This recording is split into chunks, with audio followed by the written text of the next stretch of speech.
Coming up tonight, is the Prime Minister right that he's about to be deposed? I'll ask Labour's party chair, Anna Turley. A former Tory Chancellor, Clarke, tells me Rachel Reeves must put up income tax. I'll find out how political instability is damaging the economy from Justin King. Pippa and Screeney have the latest dramatic results from our youth tracker. Labour has plummeted into second place, overtaken by the surging Greens amid all the turmoil. And throughout the show, two MPs who know all about infamy. They've all got it in for me. Labour's Chris Curtis and Reform's Nadine Dorries.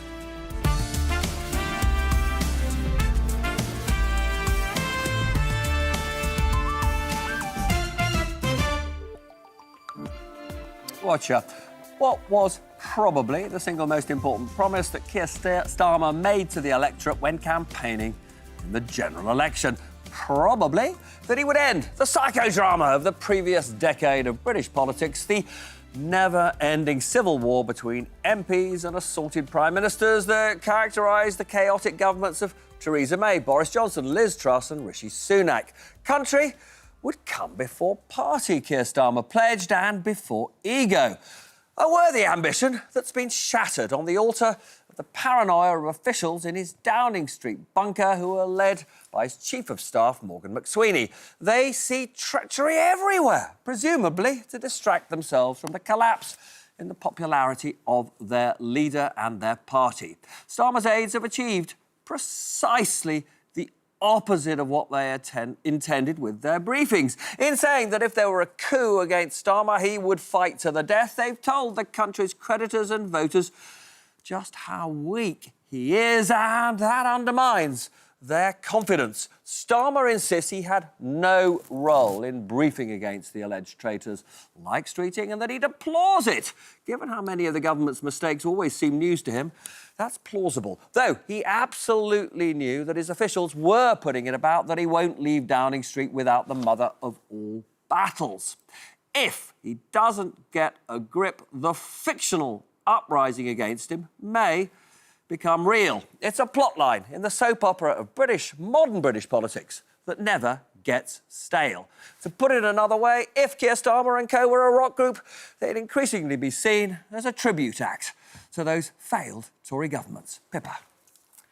In all my years covering politics, I've rarely experienced such an extraordinary 24 hours, Robert, when Downing Street attempted to shore up a beleaguered Prime Minister, but ended up having almost the opposite effect. A bit later on, we'll share findings from our fascinating ITV youth tracker. But I just want to pull out this one chart. It shows how young people, 18 to 25-year-olds, a core part of Labour support, have turned against Keir Starmer massively.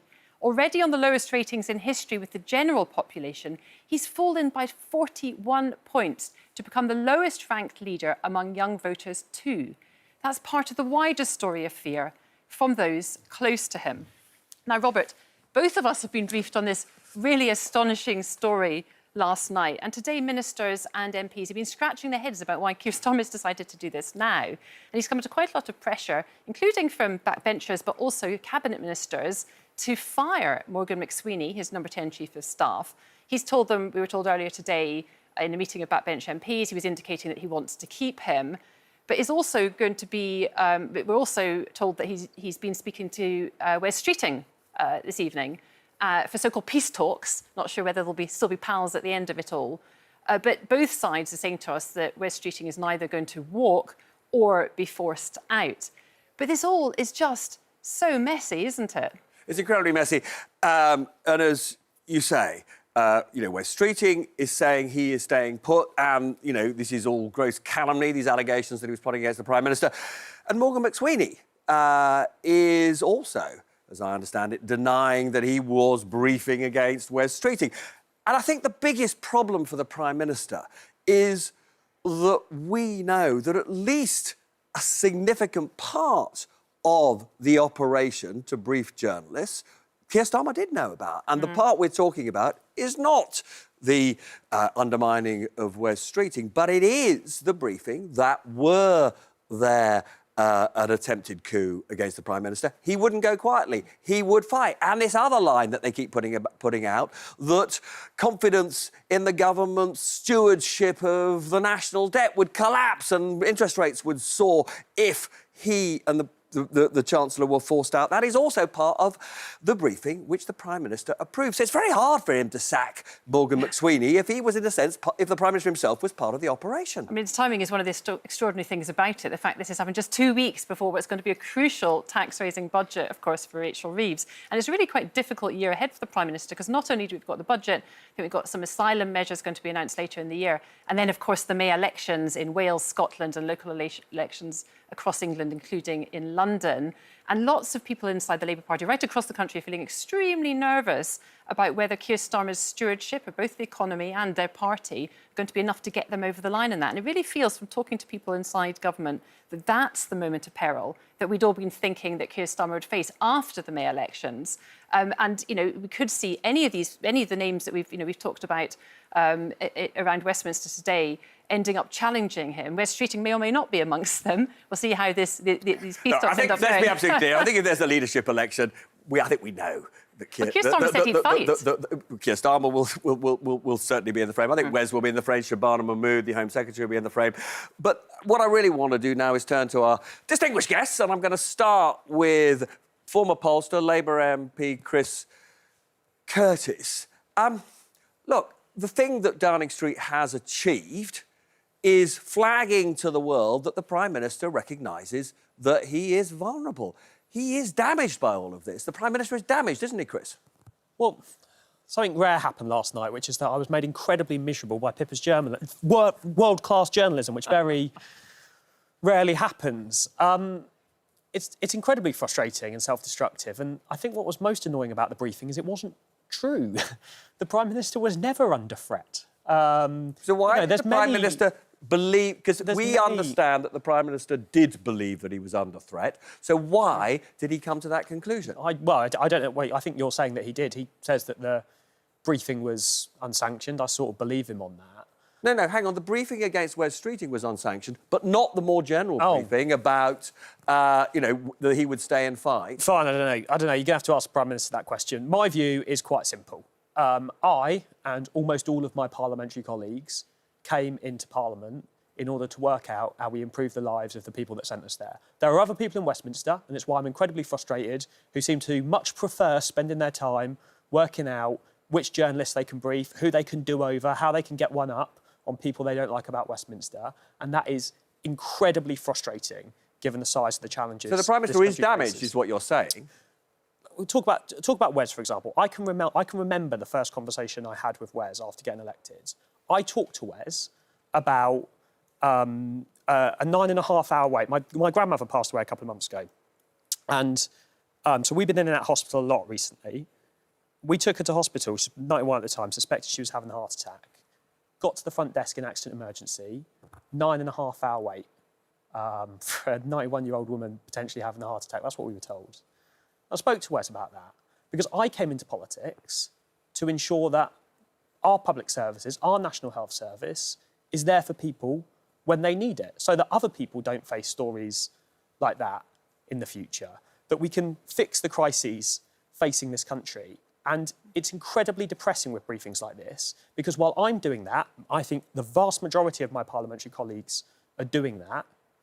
You see these stories from Downing Street of people who seem to not be determined for how they fix the country, but determined to brief journalists against their colleagues. And that, given the crisis, given the problems facing this country, in my mind, is unforgivable. Now, Nadine, I remember a time when you were trying to save Boris Johnson from a coup. Does this feel any different?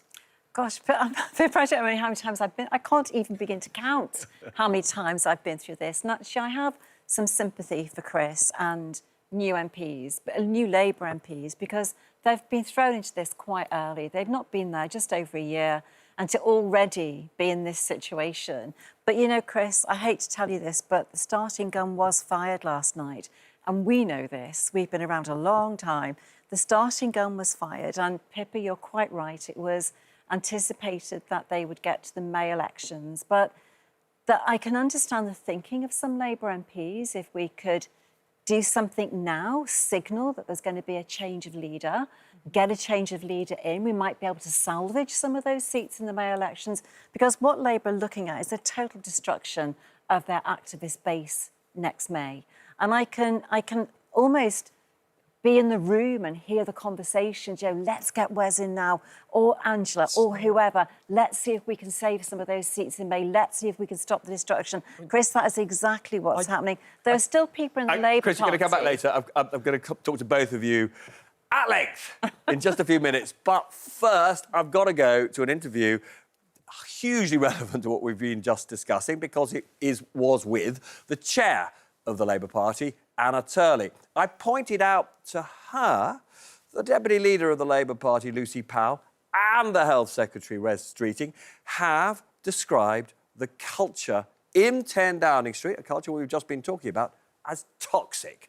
How on earth did it get that way?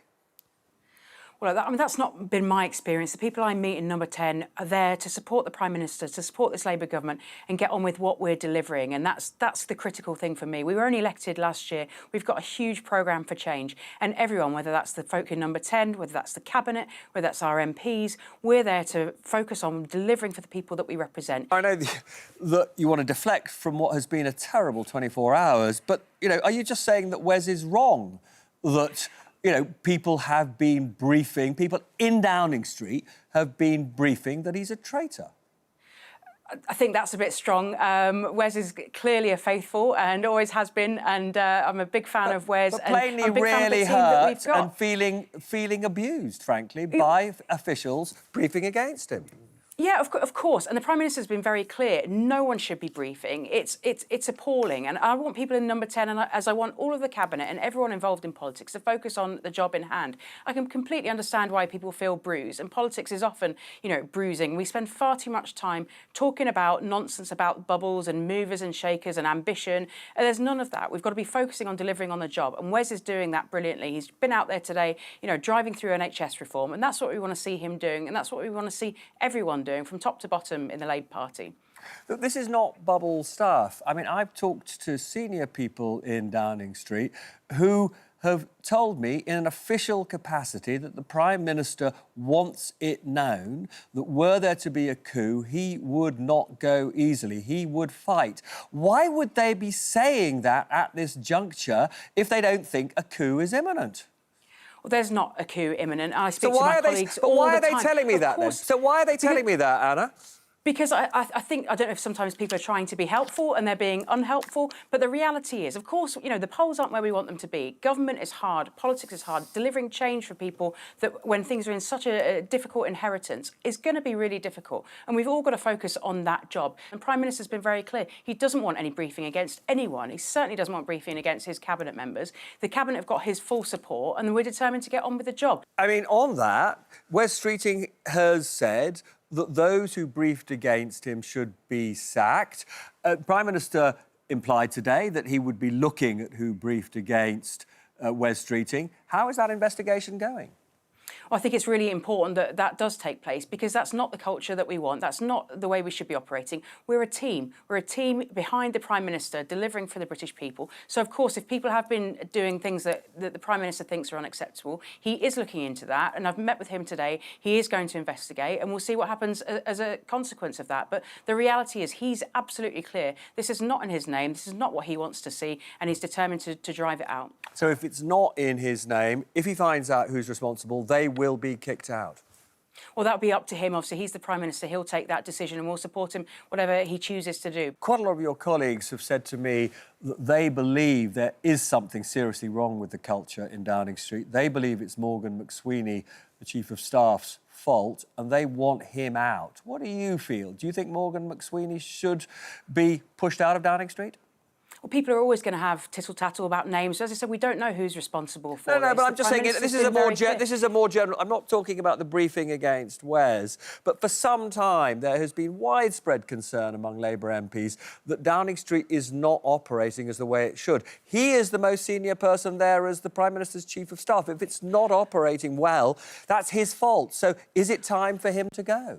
Well, look, Morgan was part of the team that got us a fantastic historic election last year. Well, you know, when I lost in 2019, I thought it was going to be a decade before the Labour Party got itself back on its feet and into government. And he was part of that team with Keir Starmer, with Rachel Reeves, a brilliant team that turned things around, got us into government, and it's up to us to now to make sure that we deliver on the promises we made and see the change that people want to see in their communities.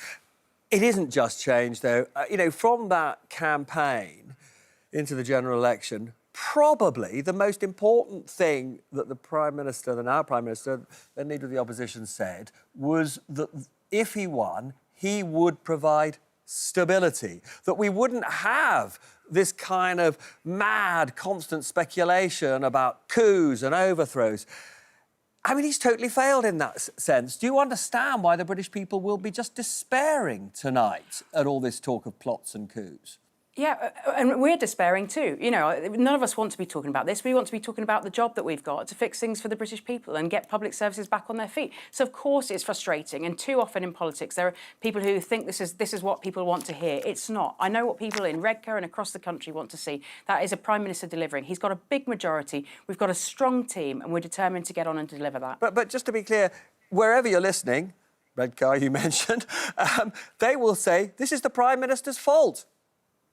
Well, it's not. He was not aware of this briefing. He's been very clear about that. So the reality is... But he hasn't got control, though, has he, Anna? He hasn't got control. He's going to take action in this to make sure it doesn't happen again. He's been absolutely clear about that. So the priority is, for him as Prime Minister, you know, he's out there representing Britain on the global stage. He's driving change and delivery in our country. He's got a huge agenda for change to deliver on. And he expects the people that are working for him to be focusing on that. And that's what all of us should be doing. Anna, great to have you on the show. Thank you so much for coming. Thanks, Robert. Thanks.